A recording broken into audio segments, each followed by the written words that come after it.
Romans 10:17.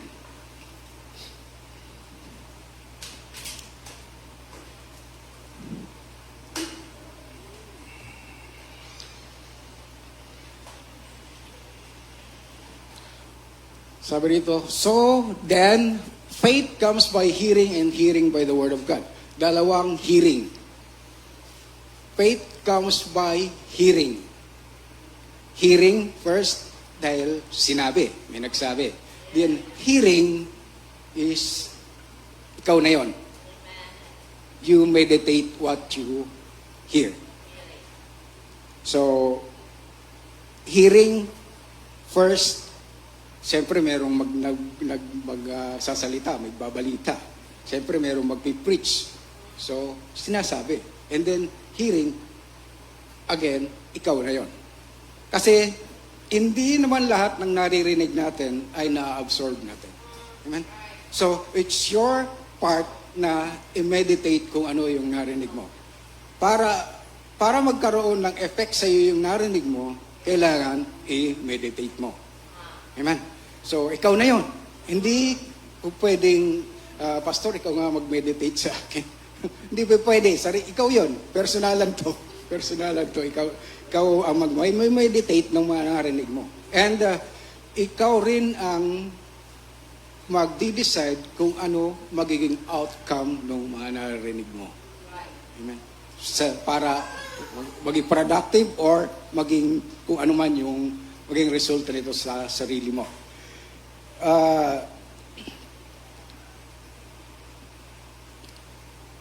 Sa iba-ibang translation po, gusto pong bigyan ng sa message.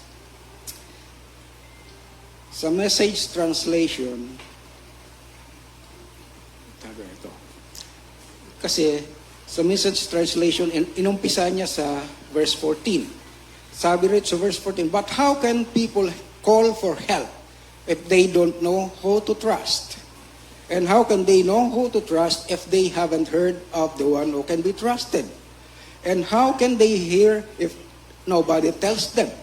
And how is anyone going to tell them unless someone is sent to do it? And that's why the scripture exclaims, a sight to take your breath away. Grand processions of people telling all the good things of God. But not everybody is ready for this. Ready to see and hear and act. See and hear and act. Isaiah asked what we all ask at one time or another. So, does anyone care, God? Is anyone listening and believing of a word of it? Then sabi niya, the point is, before you trust, you have to listen. But unless Christ's word is preached, there's nothing to listen to. Amen? So, ito yung pinakamahalagang mensahe. Amen? The message concerning Jesus and what He has done on the cross. Amen? So, mas maganda na ito yung i-meditate natin. Amen? Kasi marami tayong maririnig, lalo-lalo na sa TV, sa radyo, sa multimedia.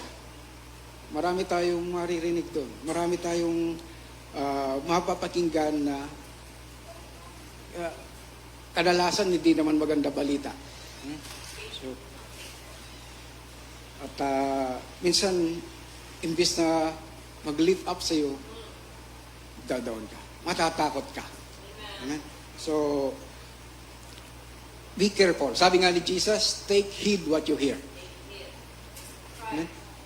Be careful what you hear. So, ikaw ang magde-decide no? Kung ano magiging outcome nung napapakinggan mo. So, kasi ano yan? Critical yun.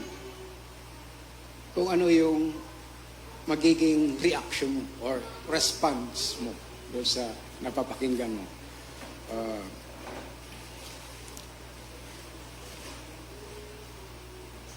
So, hindi naman lahat kasi ng, sabi ko nga kanina, hindi lahat ng nakakapinig sa atin, hindi naman lahat ng pare-parehas yung natatanggap natin.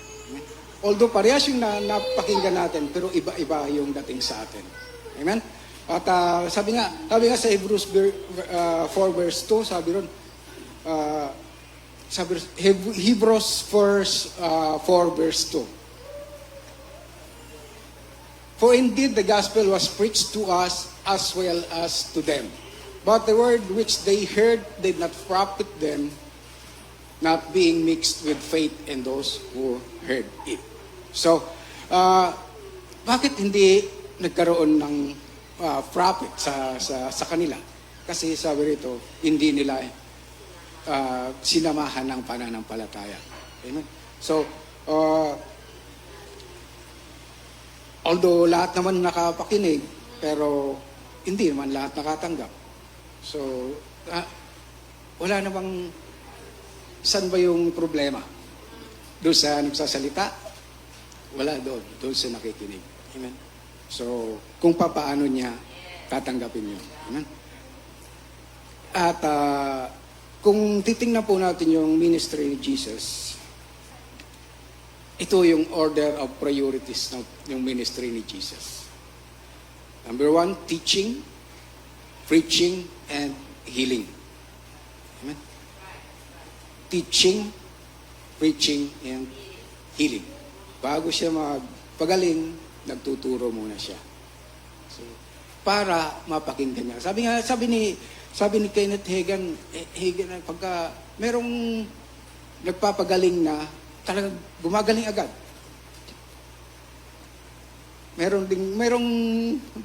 Baga, kailangan ko ng healing, gumagaling agad. Pero pagka walang foundation, walang teaching na nangyari una, mawawala.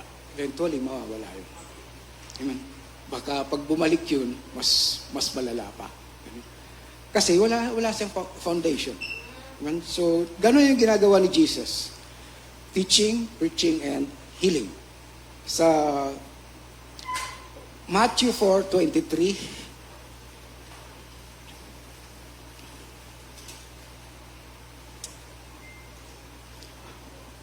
and Jesus went about all Galilee, teaching in the synagogues, preaching the gospel of the kingdom, healing all of sickness and all of kinds of disease among the people.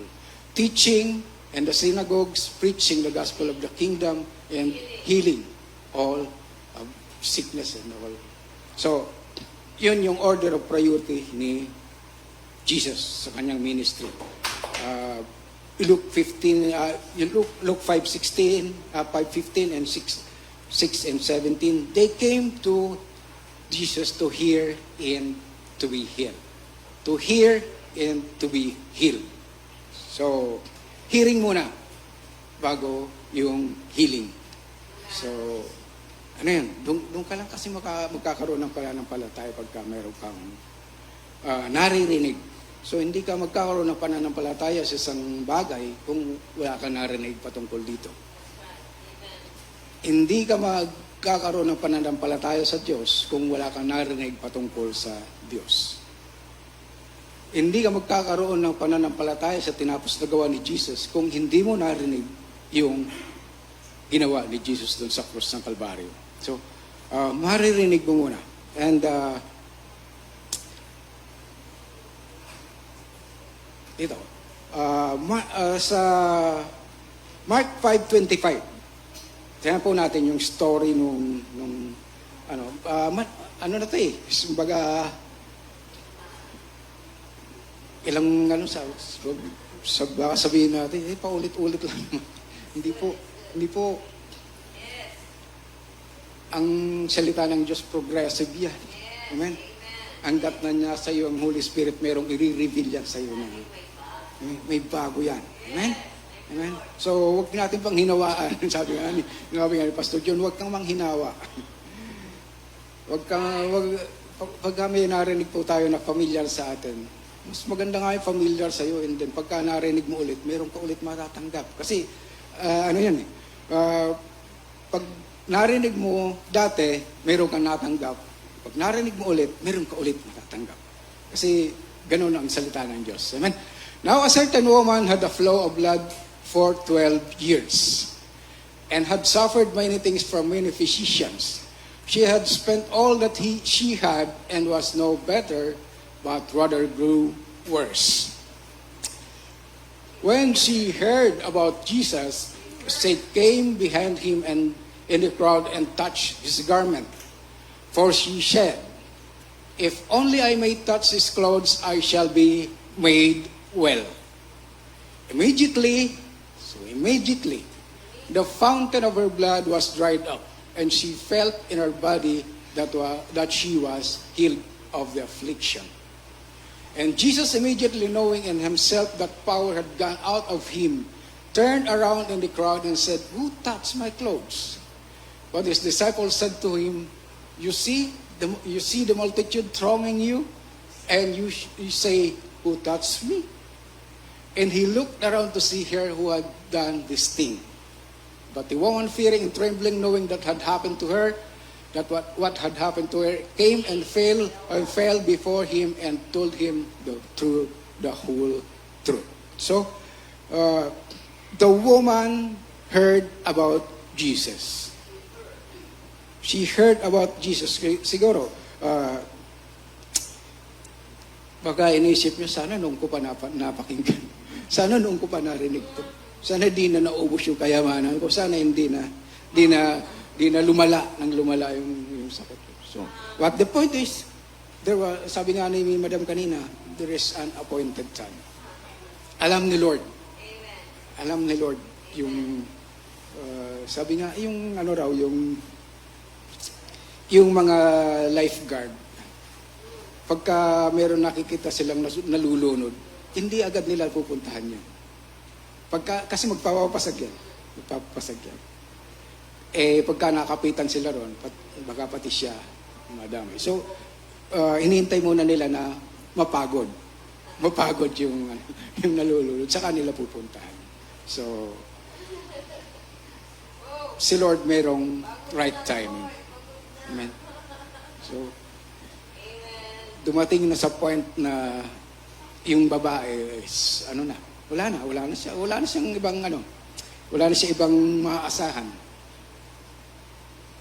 But si Lord nandyan.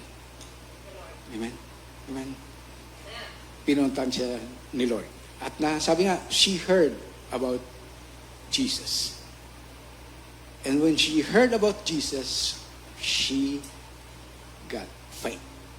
Nagkaroon siya ng pananampalataya. At i-action niya yung pananampalataya niya na mahawakan ko lang ang laylayan ng damit niya, gagaling na ako. So, yun ang ginawa niya. Amen? And then, immediately, the fountain of her blood was dried up. Amen? Amen? And then sabi ni Jesus, "Who touched me? Who touched me?"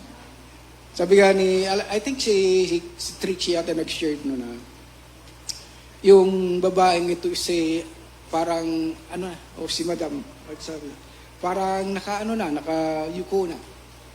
So kung maraming crowd, nakayuko yung babae, bakit nakita siya ni Jesus? Hinanap siya ni Jesus. Pero, na maraming crowd, na kung nakita siya ni Jesus. Alam niyo ba na nakakita ni Jesus yung pananampalataya niya? Amen? Nakakita ni Jesus yung tao na mayroong pananampalataya sa kanya. Amen? Amen? Nananampalataya sa kanya. Nakita ni Jesus yung pananampalataya ng babae. Amen? Naalala niyo yung healing of the paralytic na binutas yung bubong para nagtuturo si Jesus sa isang bahay, tapos punong-puno yung bahay. Wala siya nang madaanan. Naisip nung mga kaibigan ng paralitiko, yung sa bubong. Binakpak nila yung bubong, tapos binaba yung may sakit. Amen? Sabi ron, nakita ni Jesus yung pananampalataya ng mga taong yun. So, nakikita ni Jesus yung pananampalataya natin. Amen? At maraming tao, pero yun lang ang gumaling. Bakit? Kasi yun lang ang may pananampalataya. Yun lang ang nananampalataya. Yung ibang tao, marami doon yung mga Pharisees, tsaka yung mga religious leaders at time. Hindi naman nandun yun para makinig eh. Naghahanap yun ng maling gagawin ni Jesus para maakusan nila. So, wala silang natanggap. Ang nakatanggap yung paralitiko. Kasi, ano yung pananampalataya niya? Nakita ni Jesus yung pananampalataya niya. Amen? So, how you react to what you hear can bring changes and effect in your life. It can affect your belief. It can affect your decision making. It can affect how you respond. It can affect your future. Even your life. Amen? Magkakaroon ito ng epekto sa ating buhay. Amen? So sabi ko nga kanina, tayo ang magdi-decide. As far as God is concerned, pagka ipinadala niya na yung kanyang salita, that's it. That's it. Settles it. Pero kung walang nangyayari sa iyo, huwag mong sisihin ang Panginoon. Amen? Pinadala niya na ang kanyang salita.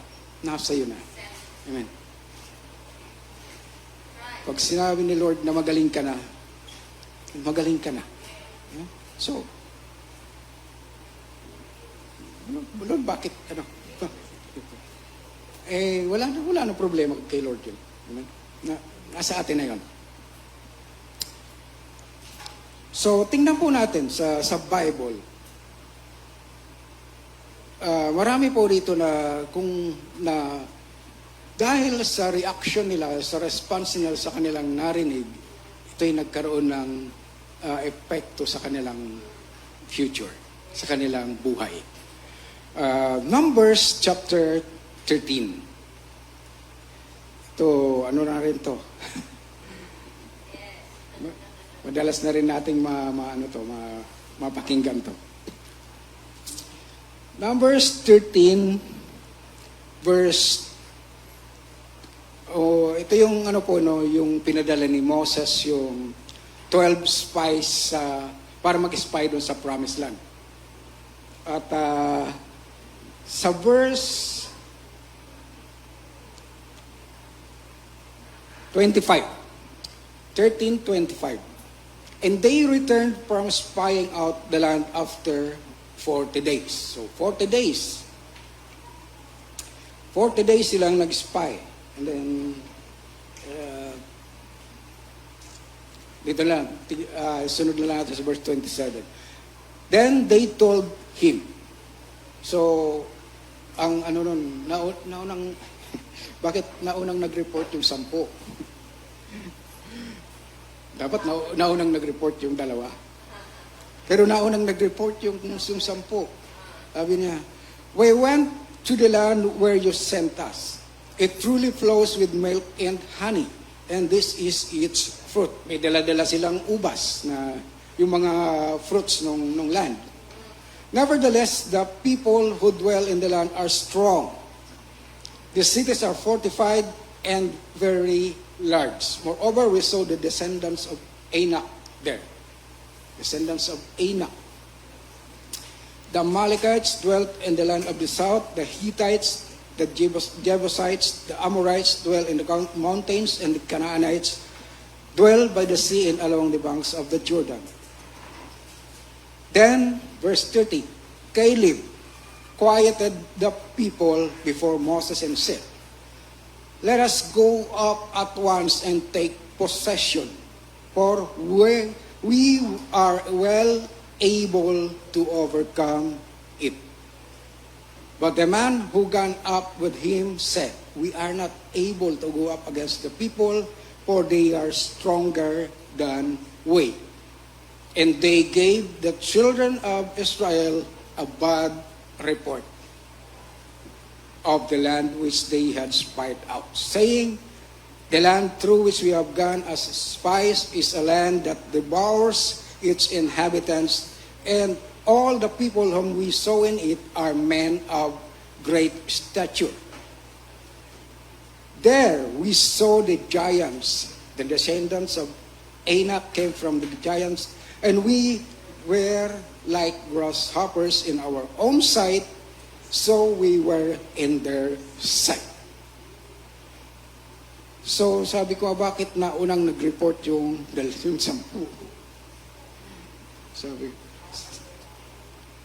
Sabi rin sa verse 32, and they gave the children of Israel a bad report. Bad report. So to say, naniwala yung mga Israelites. So, sabi rito, we were like grasshoppers in our sight. And so we were in their sight. In our sight, in their sight. Wala namang nagsabi sa kanila na para lamang silang tipaklong. Na wala naman.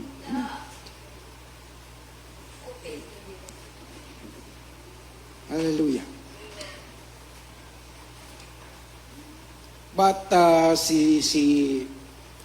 sa 14:6 sabi rito, but Joshua the son of Nun and Caleb the son of Jephunneh, who were among this who had spied out the land, tore their clothes, and they spoke to all the congregation of the children of Israel, saying, the land we passed through to spy out is an exceedingly good land. If the Lord delights in us, then He will bring us into this land and give it to us, a land which flows with milk and honey. Only do not rebel against the Lord, nor fear the people of the land, for they are our bread. Their protection has departed from them, and the Lord is with us. Do not fear them. So, yung magkaiba yung report ng dalawa. Ang tanong, nakita rin ba ni Joshua, ni Caleb yung mga giants? Yes, nakita nila. Kasama silang nag-spy. Pero magkaiba sila ng opinion. Bakit? Kasi yung 10, tiningnan nila ang kanyang sarili kumpara doon sa mga giants. Amen? At yun nga, pagka kinumpara nila yung kanilang sarili doon sa mga nakatira doon sa Promised Land, ang tingin nila para silang tipaklong. Pero si Joshua saka si Caleb, ikinumpara nila ang mga nakatira doon sa pangako ng Diyos. Amen? Amen? Amen? Anong tingin nila sa mga ng 10 doon sa mga nakatira? They're stronger than us. Sabi noon. Pero sabi ni Diyos sa ni Caleb, tinapay lang sila sa atin. Tinapay lang sila sa atin. So, church, pagka mayroon tayong kinakaharap na problema, gaano man maliit man yun o malaki, huwag po natin ikukumpara ang ating sarili sa problema na kinakaharap natin. Amen? Baka manliit tayo. Amen? Baka isipin natin, wala akong magagawa. Wala ka talagang magagawa. Hayaan mo si Lord ang gumawa. Amen? So, rather, ikumpara mo yung problema mo sa biyaya ng Diyos. Amen? Amen? At pagka kinumpara mo yung problema mo sa biyaya ng Diyos, sa magagawa ng Diyos para sa iyo, wala ka na magagawin. Sabi nga ni Joseph Prince, rest. Magpahinga ka na lang. Magpahinga ka lang. Amen? Amen? So, madalas po ito na yung mga GIL days namin, yung mga nung bago-bago pa kami sa pananampalataya. Madalas po itong marinig namin kay Brother Eddie.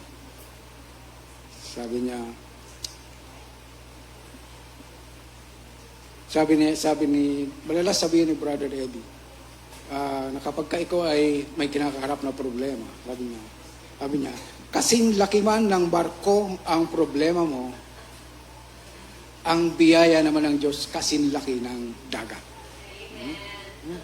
So, madalas kasi ang tinitingnan natin, makikita natin yung barko eh. Pero yung dagat, di natin pinapansin. Mas malaki yung dagat kaysa sa barko. Amen? Amen? So, kung ang problema mo ay kasing laki ng barko, ang biyaya ng Diyos kasing laki ng dagat. Amen? Imagine kung ilang barko ang nandyan sa karagatan. Meron nga akong na yung mga bansa na mayroong mga submarines.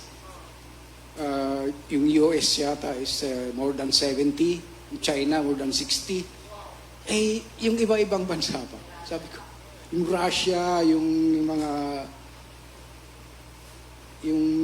Malaysia nga meron eh. Yung Pilipinas wala. So, naisip ko, napakaraming submarine doon. Hindi kaya nagkakabanggaan yun sa dagat. So, isipin na lang natin kung gaano kalawak ang dagat. Amen. Na-occupy yun ng mga submarines na hindi sila nagkakabanggaan. So, ganun kalaki ang biyaya ng Diyos. Ganun kalaki ang pagpapala ng Diyos. Yun ang isipin po natin. Amen. So, pagka may kinakaharap tayo o may kakaharapin tayong problema, gano'n man kalaki yun, isipin natin yung biyaya ng Diyos ay mas malaki. And Joseph Prince, sabi niya, yung grace of the Lord is parang alon. It's like a wave na tuloy-tuloy. Imagine mo yung isang barko hampasin ng isang alon ng biyaya ng Diyos. Tingnan natin kung saan dadalhin nyo. Amen? Biglang mawawala yan sa atin. So, one stroke of the wave of the grace of God can cast out the problems in your life. Amen? So, allow the grace of God to work in you. Amen? And for you. Amen? So,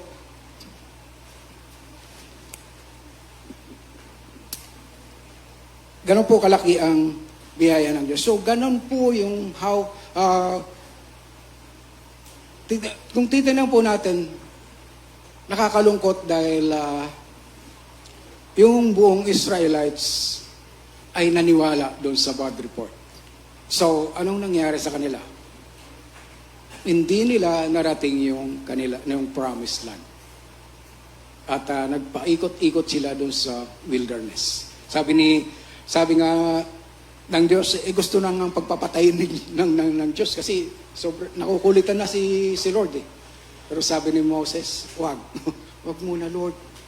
Kasi ano lang sasabihin ng mga descendants ng Canaan kung papatayin mo sila na ikaw ay mamamatay tao. So sabi ni Lord, sige, ganito na lang.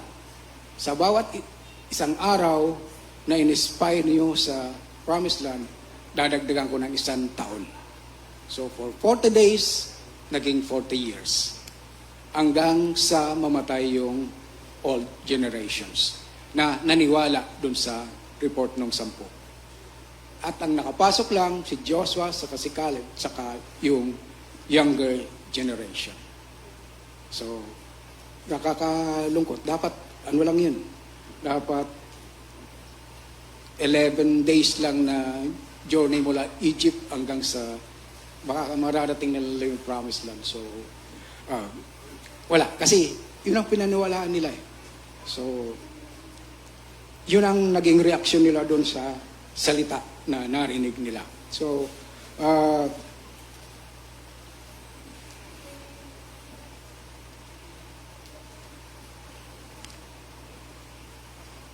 so how you react to your problem is how it will become. Okay? So, ano natin?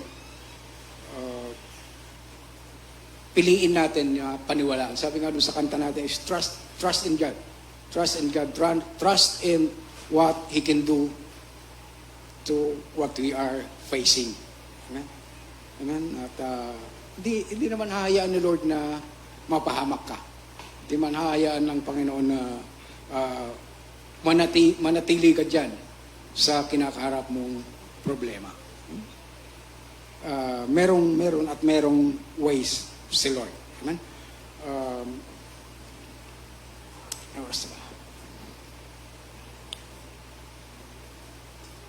So, 1 Samuel 17.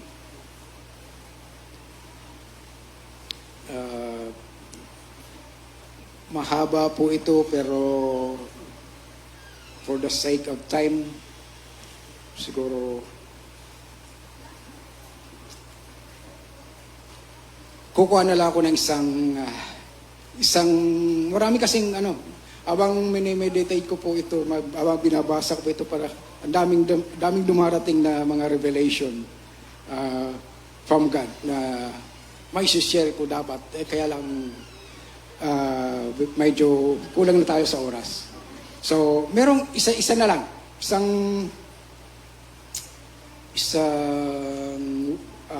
point na lang ay yung bibigay ko sa inyo. 1 Samuel 17. Palaktaw-laktaw po ito. At di na natin babasahin lahat. So, ito po yung labanan ng Israel saka yung Philistine.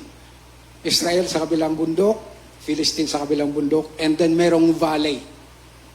Doon sila maglalaban. So, for 40 days, naggigirian nila. Wala namang nangyayari, 40 days. Parang papakitaan lang sila. And sabi ito sa verse 8, Then he stood and cried out to the armies of Israel. Si Goliath po ito. Goliath is about over 9 feet tall. So, kung babasahin natin sa NLT, sa 9 feet, over 9 feet tall na siya, pero naka-full battle gear pa siya. Imagine yung kapan niya lang, 115 pounds na bronze. So, ilang kilo yun? 60?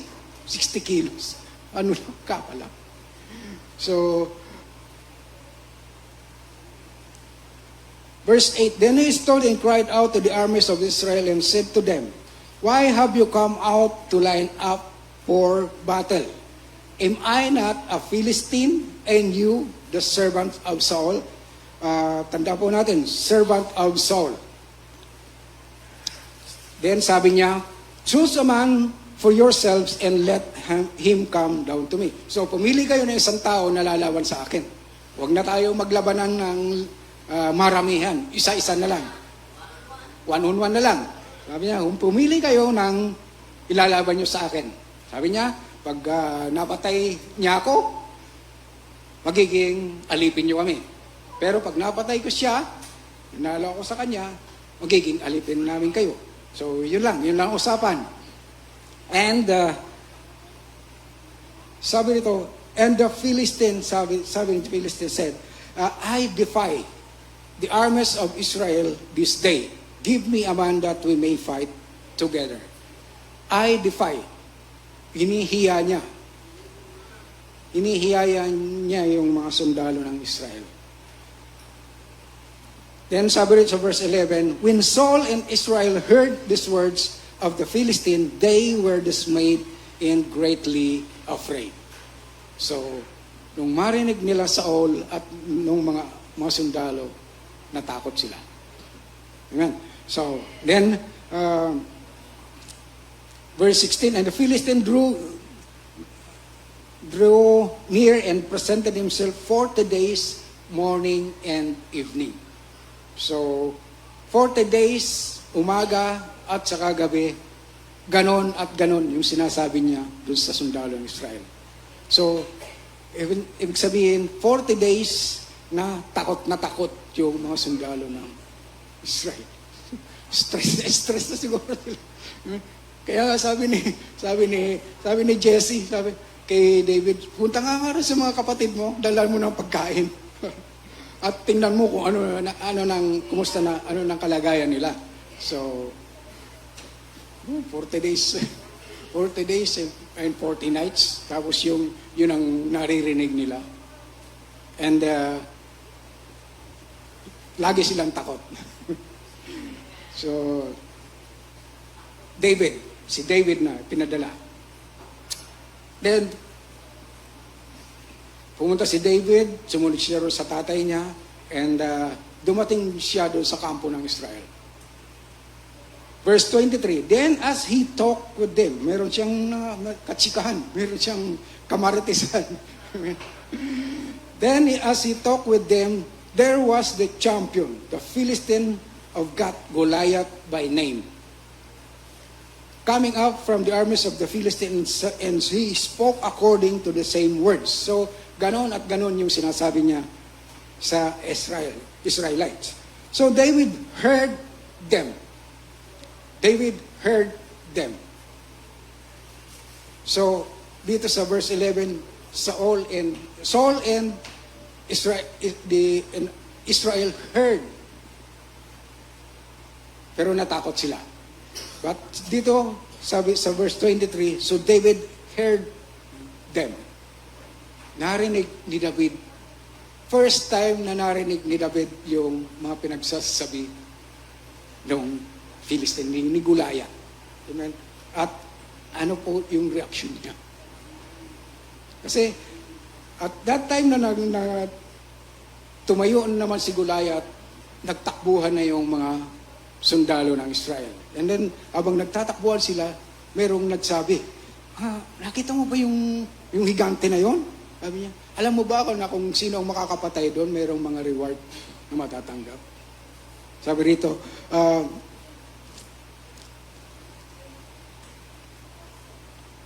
have you seen, sa verse 20 pa, have you seen this man who has come up? Surely he has come up to defy Israel. And it shall be that the man who kills him, the king will enrich with great riches.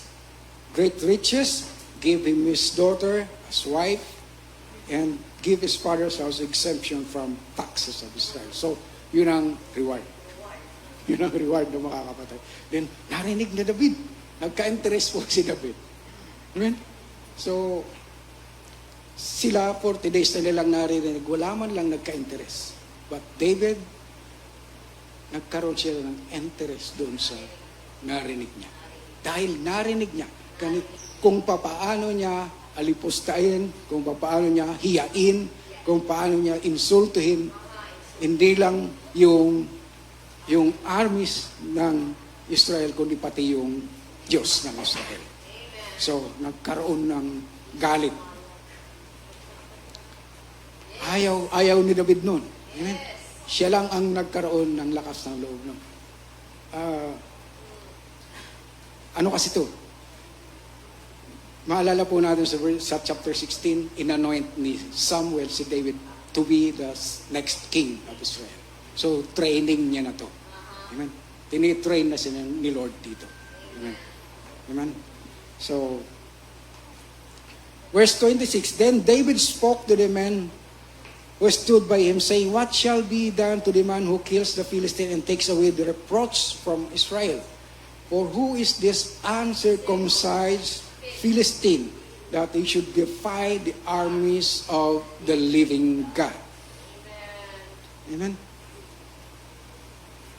Sabi sa ibang translation, pagan Philistine. That he should defy the armies of the living God. Anong tawag sa verse 8, ang tawag ni Goliath sa sundalo ng Israel, servant of Saul. Servant ni Saul. Mga alipin lamang o sundalo lang ni Saul. Pero ang tingin ni David, armies of the living God. Amen. At ito ang tunay na identity ng mga sundalo ng Israel. Armies of the living God. Amen. So, tiningnan ni David yung mga sundalo ng Israel kung paano tinitingnan ng Diyos ang mga sundalo ito. Hindi tulad nung tingin ni Goliath doon sa mga sundalo. Amen? Amen? Brothers and sisters, tingnan po natin yung ating sarili ayon sa identity na ibinigay sa atin ng Panginoon. Amen? Amen? Look at ourselves in our true identity. We are God's beloved. We are the children of God. We are the redeemed of the Lord. Amen? Amen? So, tinuro nga ito ni Pastor John, sabi niya doon sa Matthew chapter 4, yung temptation, sabi niya, hindi lang to temptation ni Satan kay Jesus, kundi ito yung Jesus overcomes Satan. So, sabi kung matatanda po natin doon sa baptism, pag-ahon ni Jesus doon sa tubig, merong bumukas ang langit at merong nagsalita. This is my beloved Son, in whom I am well pleased. Yeah. So, pagdating doon sa chapter 4, nung tinukso ni Satan si Jesus, sabi niya, if you are the Son of God, inalis niya yung salitang beloved. Sabi nga ni Pastor John, nanginginig ang diablo sa salitang beloved. So, yun ka. Nung tinanggap mo si Jesus bilang Panginoon at sarili tagapagligtas sa aming buhay, you are united with Jesus. Sabi nga sa 1 John 4:17, as He is, so are we in this world. So, kung si Jesus ay beloved Son of God and you are united with Jesus, you are beloved of God. Amen. Amen. And Satan cannot attack you in your true identity. He cannot overcame you in your true identity. Amen. Dahil nanginginig siya doon sa salitang beloved. You are the beloved of God. You are God's beloved. Amen. So, Satan cannot prevail against you if you know and you know that you are God's beloved. Amen. That you are the love of God. You are the redeemed of the Lord. Amen. Hallelujah. So, meditating on the love of God and what Jesus has done on the cross help us to react and respond to what we see and hear. Amen. It's all about what He has done and not on what we can do. Amen. Tinapos na ni Jesus. Tinapos na yung gawa sa kaya nga sabi niya, it is finished. Tapos na. Amen. So, doon po tayo mag-meditate. Pagka meron tayong kinaharap na problema, i-meditate natin yung ginawa ni Jesus doon sa krus ng Kalbaryo. Hindi niya yung ginawa para sa Kanya, ginawa niya para sa atin. Amen? So, God has already reacted before us. Amen? Amen? We were loved even if we were unlovable. Amen? We were forgiven even we don't deserve it. Amen? We were healed even at the expense of the broken body of Jesus. Amen. By stripes we are healed. Amen. We were blessed not because what we have done, but because but on what Jesus Christ has done. Amen. So meditate on these things. Amen. And dun lang po tayo magkakaroon ng pananampalataya na panlalaban natin sa mga anumang mga pagsubok ng kaaway na ibabato sa atin. Amen? So, praise the Lord. I hope you learned something today. Thank you. Hallelujah. Praise the Lord. Thank you, Father God, for your great goodness. Thank you for your words, Lord. Thank you that you're a good God. You're a good Father to us. Thank you, Father God, that you love us even when we are unlovable. You love us, Lord, because of your love on your Son, Jesus Christ. Hallelujah. Hallelujah. You love us, Lord God, as much as you love Jesus. Thank you, Father God, that sa mga narinig namin, Panginoon, na sa'yo lamang kami dapat makinig at your Holy Spirit is within us, Lord God, na re-reveal sa amin ng iyong mga salita, Lord. Hallelujah. And help us to meditate on the Word of God. Thank you, Father God, that kung paano, Panginoon, yung si Joshua at saka si Caleb, Lord God, tiningnan ang kanilang sitwasyon, Lord, at kinumpara niya sa kadakilaan mo, sa kalakihan mo, Lord God. Ganun din kami, Panginoon. Kung ano man yung karapin namin mga problema, titingnan namin ang mga problema ngayon, Lord God. Ikukumpara namin yun sa laki ng biyaya mo sa amin, Lord God. Maraming pong salamat. Hallelujah. At mahal mo kami, Panginoon. At hindi mo, Panginoon, ahayaan ang bawat isa sa amin, Lord God, na mapahamak at manlupay-pay, Panginoon. Hallelujah. Gusto mo, Panginoon, na ang lahat ng iyong mga anak ay patuloy na tumanggap at lumakas ang kanilang pananampalataya sa iyo, Lord God. Hallelujah. Maraming pong salamat. Hallelujah. At maging sa aming pag-iwalay, Lord. Thank you for blessing each and every one of us, Lord. And thank you for taking care of us. Thank you for protecting us, Lord. And thank you for the precious blood of Jesus that will cover us and keep us, Lord God. Thank you, Father God. Hallelujah. And hanggang sa muli namin pagkikita, Panginoon, your blessings, Lord God, your words, hallelujah, ay patuloy na mananatili sa amin, Lord God. Thank you, for we know who is with us, Lord God. Greater is Jesus that is in us than he who is in the world. We are victorious, we are successful, Lord God, through the finished work of Jesus in the cross. Thank you, Father God. We bless you in Jesus' name. Amen and amen.